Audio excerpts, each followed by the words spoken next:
up and drives to her job at school. She gets a call from her mom but doesn't answer. Not noticing the police and ambulance sirens around, she hears on the news of some virus outbreak but doesn't pay attention. Later at school, she meets Yuki and tells her to stay after home time to study extra. While she runs into Karami in the middle of after-school sports, and she hears her out about her boy troubles and coaches.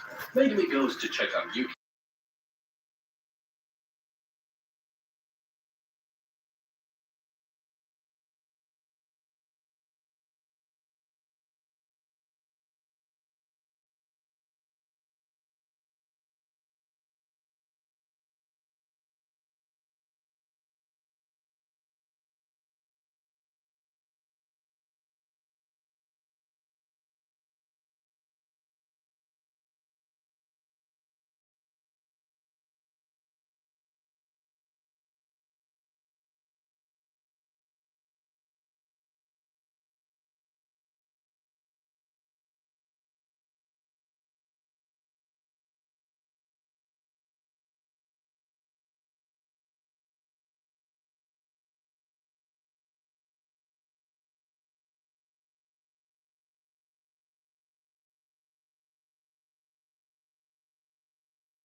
And she asks who the other person is. And here we see the event the school bus running low on supplies again and try not to freak out. Yuki thinks they should have a class field trip, but the others say no because they're not allowed to leave the school. Yuki counters by saying they can leave as long as it's a class field trip, but first luring them into agreeing. And they discuss how to reach Mobley's car. But Karmi says she can drive better, can try to bring it to the front school entrance for them. Karmi attempts to go through this window to reach the car faster. Jumping down, she gets surrounded by zombies, quickly knocks the nearby ones out before sprinting to the car. Meanwhile, the others hide in the front and wait. As Karmi manages to roll up all fine in front of them, and the gang drives off. Arriving at the abandoned mall, they tell Yuki to be quiet as they enter, but don't tell her why. They quickly dash up the stairs, closing the shutter into the store behind them. Karmi goes to look for food at the canteen, but spots this dog as it runs up, nearby zombies for Karmi to handle because hey, that's what she does. And after reaches and tells the gang what she finds, they check the upper floors and decide to do a little shopping while they're at it. And suddenly the dog starts barking for no reason.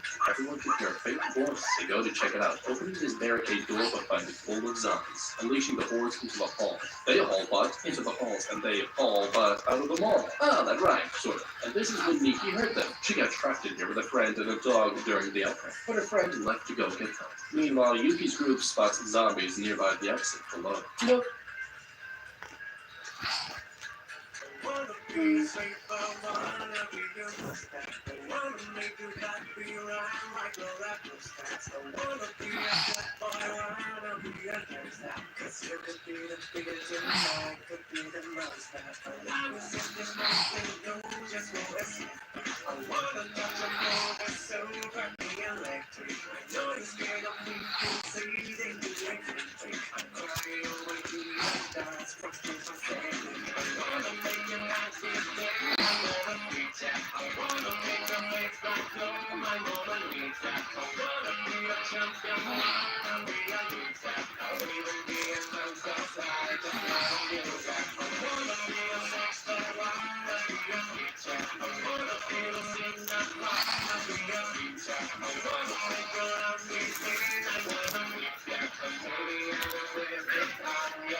Setiap langkah bantu bisnis Anda maju.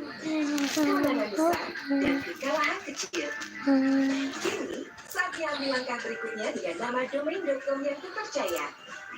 Kredibilitas Anda dan bantu bisnis Anda tampil bebas secara online. Ambil langkah berikutnya, tunjukkan Anda siap jalankan bisnis.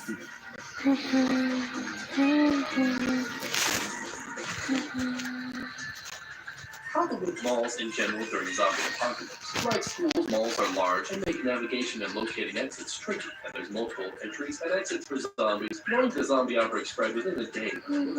This means, logically speaking, any commercial area full of people would have likely been turned into monsters on the spot, and are now waiting right where they got turned to kill more people. This means any area known for high traffic would have likely been still full of zombies, especially since it's only been a short time since the zombie outbreak began. With the power grid down, this also means any mall would have little to no lighting inside, and the built-in acoustics would have made this place a sound magnet, a death trap. Reacting to sound as the group did just now makes sense, because it's logical to assume there might have been some survivors. But willy-nilly opening this door was stupid, especially when it was obviously blocked from the front. Because of how fast the virus spreads in one day, there's a high chance of zombies anywhere blocked up. I mean, come on, people, haven't you seen Walking Dead episode 1? Jeez. Anyway, I would have first waited to hear the sound more than once before opening the door. Because hey, when we hear sounds, we should use our brains and listen to the various cues to determine what type of sound we're hearing. A single sound might not give us enough, but more could mean something valuable. This would also be in line with something known as evolutionary adaptation. Because hey, since the old caveman times, waiting for additional cues before reacting would have helped prevent our ancestors from reacting to threats too early. Since sometimes waiting to assess the threat before reacting is the smarter option. The team did even try to play it smart. I was then at this very moment, when Miki is about to die, I would have had at least one person waiting outside to keep that car running.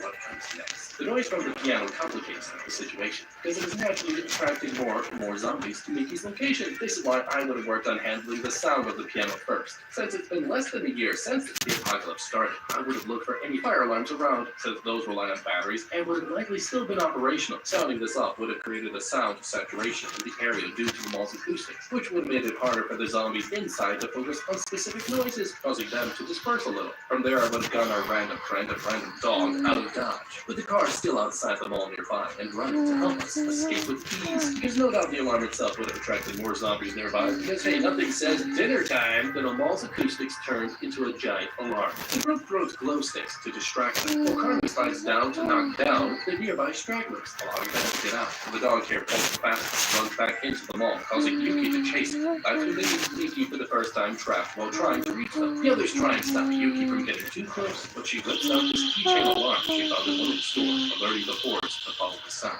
allowing Yuki to slip past them and escape. That's how she met everybody. Now, we're still in the past here a little bit, but let's carry on. The gang reaches back home, and Yuki shows Yuki around, and Yuki notices Yuki acting like the school is completely normal and sees everyone else acting the same way. Yuki starts talking to her teacher Megumi, but she's not there. After Yuki leaves, she finds out that Yuki's mind has not been able to process what really happened, and still sees and knows everything is normal. Before their teacher died, Megumi said they should continue living like they had purpose. That's That's why they created the School Life Club to continue to live their lives as normal for Yuki's sake. I know Yuki here is crazy, but what she's experiencing here is actually super normal and could happen to anyone in a situation like this, even you. Yuki here is experiencing very specific things right now. Denial. She's been blocking out the terrifying reality of the zombie outbreak due to the brain's way of avoiding intense fear and anxiety. This natural response functions as a, what is it, class? Coping mechanism. You are correct, which allows any human under insane stress to carry on functioning. This includes the mind coming up with delusions automatically to help keep the person comfortable and stable in order to prevent them from breaking down emotionally. You know, the sad reality is that even if you guys watching safely now right at home, safely boarded up your home during a zombie outbreak, your brain could still screw you over and alter your perception, causing you to basically go crazy in a highly stressful situations, and you wouldn't be able to do a dang thing about it. But, well, this could temporarily help.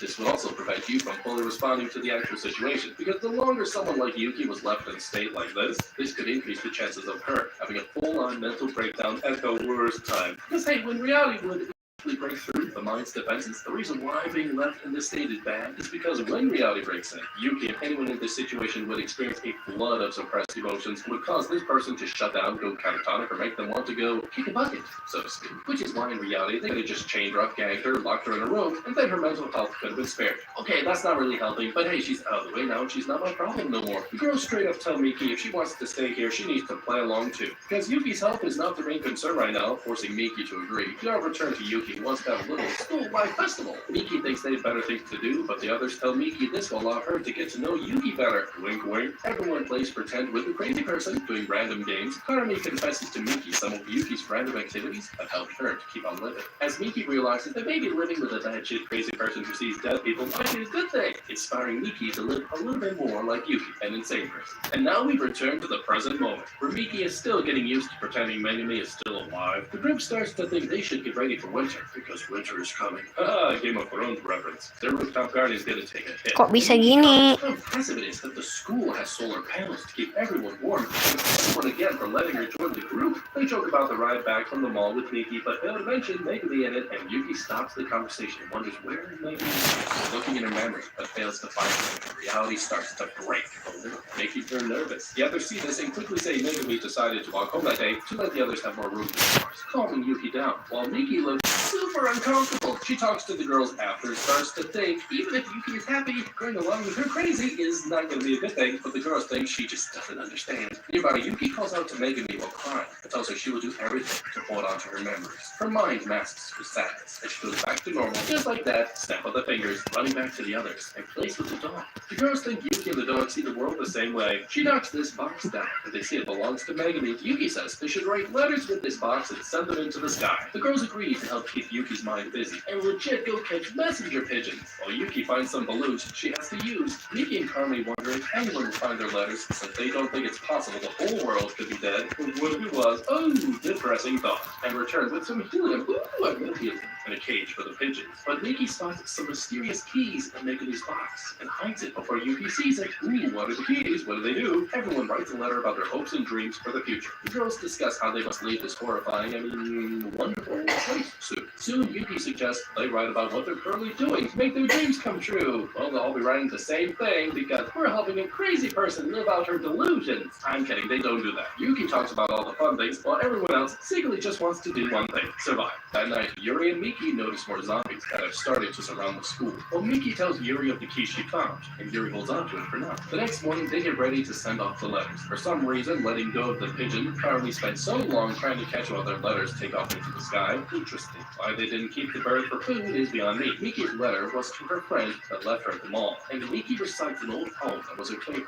The others secretly hope their letters are caught by someone who can somehow save them. Later, Yuri tries to figure out where Megami's key goes, but Yuki shows up in a mess with the dog and goes to clean off. Miki tells Yuki to live every day to the fullest. They should start working harder since they'll graduate soon. The girls hang around and discuss what jobs they want to get. Yuri remembers Megami was the one behind creating the School Life Club to give the surviving girls a purpose to keep on living. Yuri starts to obsess over Megami's key, and that night tries to figure it out, while Miki comes out not able to sleep. She now thinks this school having extra food storage, a garden on the roof, and solar solar panels wasn't random and suspects this school was designed exactly for this type of situation. The girls think the key is the key to solving the mystery. They can't wait, and Yuri drives Miki to the school office. Miki thinks they've already looked in here, but this time Yuri wants to go out everywhere. And just then Yuki comes in and says she had a bad dream. They straight up lie to Yuki and tell her Megami wants them to find a box with the keyhole she hid, putting this 8-year-old to work. I have no idea how old she is. Miki plays around and takes her picture, reminding Yuri of the day they took Megami's picture the day she died. Yuri then asks Yuki if she remembers the day they took Megami's picture. Miki knows what Yuri is doing and cautiously distracts Yuki from thinking too much about it. She quietly asks her what the hell she's doing. Yuri coldly says Megami literally died right after they took their picture, noticing even more zombies outside. Yuki then finds a secret compartment in the wall, the safe, and they use Megami's key and find out it opens, finding the CD and file inside. Yuki tries to see what it is, but Yuri tells her to go tell Megami they found the box. And so they send the crazy person away. Oh, this girl's gonna blow up in their face at some point. Oh, it's gonna be glorious. Anyway, these two stare in shock at what the file contains. Yuri tells Miki to go wake up Karami as soon as possible. The gang finds this document contains information on a bioweapon that has the ability to contaminate and infect humans, warning anyone who's not infected that they must avoid contact to ensure the survival of humanity. Confusing the crap out of the girls what's going on, while Yuki has a full-on conversation with Megami about the box. Yes, she is insane. The next day, the girls decide to clean the pool on the roof, which is more like a container where water is kept. Bikin, Yuri, and Karami wonder if Yuki knew about the document the whole time, but Yuri doesn't think so. They also found information on 2 extra floors below the school that they never knew about and agree to check it out later. Yuki comes back, being a distraction as usual to help clean the pool, and everyone starts having an epic cowboy water gun fight, running around dueling shots of wet good on their butts. The dog smells the CD player belonging to Miki's lost friend and misses her. The gang notices Miki feeling down about her missing friend, but Yuki tells her to just have so much fun at school that she forgets about her friend, and they'll show up eventually.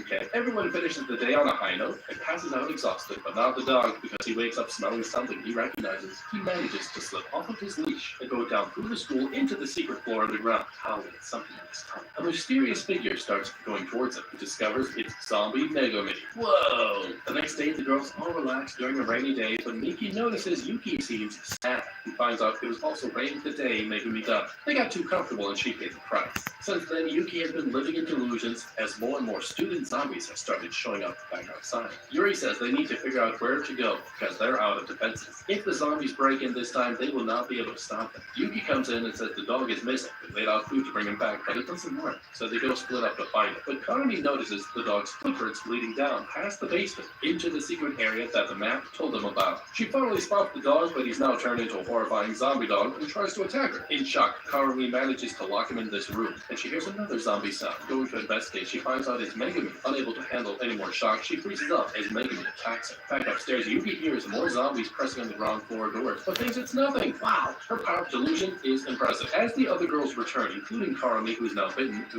they try to hold her down, but she quickly starts turning into a zombie. The pressure starts to get to Yuki, and Miki arrives back and says, according to the hidden manual they found, there is a cure, just as the zombies below finally break through, reaching the final barrier to the top floor. Yuki notices it's raining just like the day Megami died, and starts to notice the windows of the school are broken, something she's never noticed before. Show up from the corner as Yuki recognizes it's her classmates and her reality finally breaks. She screams, the others hear her, but more zombies have reached them. Yuki runs to Miki and tells her to get to the club room, as everyone barricades themselves, where Yuki is resting. Miki says they have to get to the cure to save Karami and the dog. Miki thinks Yuki needs to focus up, so she tricks Yuki's mind into going back into innocent mode, and it works. She's now blissfully ignorant and can help her. She tells her to stay in the room where she goes to find the cure, rushing off past the zombies. Unlike Karami, she's too weak, and the generator on the roof finally explodes, setting the zombies and the roof on fire. Downstairs, Miki runs into more zombies, but turns on the CD speaker to distract them. Dodge, dip, duck, and dive, all the cool things, avoiding the baddies and reaching the bottom floor, spotting Megami coming out of the shadows. Unable to do it at first, she focuses up and finally strikes her down. Just as then, the school alarm finally rings as the power levels reach critical level. As she rushes to the medical supply room, spotting this box and finds the zombie cure. Oh, how convenient. She takes it and tries to go back the same way, but zombies have now reached the bottom floor too, forcing her to trap herself in this room with no escape. Look.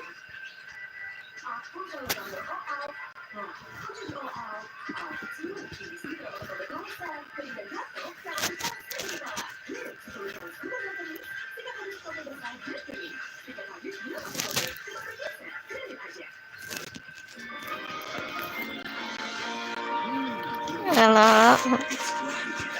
Kenapa duga warnanya udah diganti lagi? They mentioned near the beginning they didn't have any more resources to maintain the school defenses, but they still didn't bother to try and resupply, even though they went on countless supply runs. Wow. Since their food levels were not critical at the time, they should have prioritized the maintenance and repair of their defenses. That should have been their top priority, because over the days it's noted there were more zombies gathered around the school, and the concentrated mass of hordes would have increased the chances that they would have started breaking through the building just from sheer number size. If I was them, I would have focused on coming up with a game plan to escape, since the end was inevitable. It's noted that the parking garage was closed to the entrance, which means I would have tried to see if we could have positioned the room, but we all slept right across from the parking lot, like here, and kept extra food inside and extra fortification around the entrance of the room. And here's why. Even if we couldn't stop the zombies from coming in, having a final last stand room that we could hold out from would have given us time to climb down from the window, since we would have been right across from our getaway view. And it was obvious that the end was coming. I would have figured out a way to tie a rope so that we could climb down from the window when shit hit the fan, even going so far to drill holes into the wall so we could rappel down in speed. If we want to get extra smart, also, freaking I Am Legends it, some kind of battery-powered device during our supply runs to place on the side of the school that we could have set off to drive any zombies still in our car to the other direction, like battery-powered alarm clocks operated by remote devices. The point is, they should have planned something from the moment they saw more and more hordes circling the school. Meanwhile, Yuki heads to the area where Megumi died, and all her memories start to return. She realizes she can't keep ignoring scary things, and finally makes peace with Megumi's death. Gosh, that took forever. Clearing her head, she rushes to grab a baseball bat, rushes to help the others, while all the other girls are now at their breaking point. Yuki flies through the zombies right as the dog shows up, killing some zombies around her. Yuki thinks he must have some memories, but then starts growling and attacks her. She catches him in this blanket and locks herself in the school's radio room. As more zombies start banging on it, she apologizes to the dog and wonders if the zombies might still have some memories deep inside of them. Realizing this, she turns on the school speakers and tells all the zombies school is over and it's time for them to go home. The sound from her announcement lures all the zombies away from the school, and they all start to leave the school. Flash forward to the next day, the girls are all sleeping together, and we see Miki has returned with the medicine and has given Karmi and the dog the medicine. Karmi has been cured, and even Doggo, but he's still weak. He gave him food, but surprise, he actually dies. They think he was a zombie for too long, and they gave a good little cry fest before burying his body. Later, they collect food from the school's last supply basement and prepare to leave the now broken down school. Yuri tells the girls she found something that Megumi left behind. This map with this symbol on it, and they is the location of the evacuation area. Yuki returns with some supplies, but they notice this package from him has a bite mark on it. They think it's not from a zombie, and it's too small to be the dog. They can then suspect there's another dog in this basement the whole time, and this is why their dog was down there, because he wouldn't go to a scary place for no reason. Yuri tells them they didn't see any dog when she went down, and thinks he must have left too. They suddenly drop this random fact, and Yuki decides to hold a graduation for all of them, and they talk about their hopes and dreams of the future and move on. They all thank the school life club for teaching them about life. They all take off towards the evacuation area as Yuki says this trip is now like a graduation trip, as they discuss what all fun they want to do, and end on a random note. Elsewhere, the letters the girl wrote finally land at this unknown location where this mysterious man picks it up. The end. But what do you guys think about the video? Let us know what you like about it and what you didn't like about it. Don't forget to like, subscribe, and leave a comment down below. And as always, don't forget to check out our How to Be playlist.